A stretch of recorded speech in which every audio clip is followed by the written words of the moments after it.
Okay, boss, no, no. So, nag-update pala.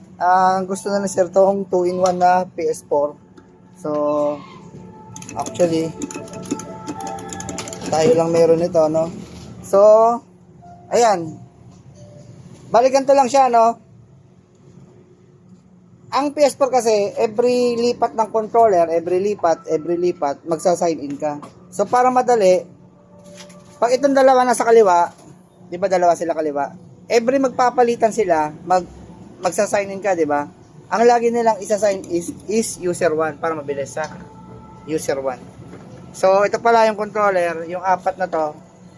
Ito yan, yung green, red yan. Tapos yung dalawang dilaw sa dulo, ito yan, yung R1 tsaka L1, okay? Tapos yung tatlo sa taas, ayan yung home, PS Home, yung option, tsaka share, yung pula share. Okay, ganoon lang naman.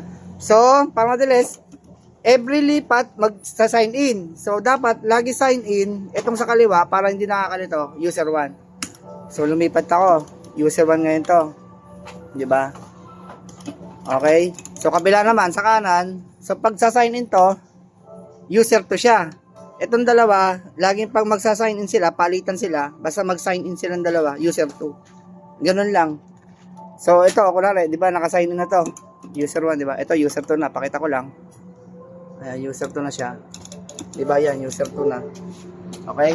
So, gusto nila controller. So, meaning, lilipat ulit, magsa-sign in ulit to. So, ito, pag ito papasok, user 2 siya, kasi nga, nasa kanan siya. Pag kabila naman, papasok tong controller, kasi yan ang gagamitin. Pag nag-sign in siya, user 1 naman. Okay, sir, para hindi pa nakakalito. Ganun lang naman po paggamit ng PS4. Kasi ang PS4, every sign in, gamit ng controller, magsa-sign in. So, para hindi nakakalito, lahat ng, pag magsa-sign in yung dalawang kaliwa, user 1. Dalawang kanan, user 2. Okay po, ganun lang. So, PS4, bawal pa rin mag-update pala ng firmware kasi mawawala yung jailbreak. Okay po, yun lang. Thank you.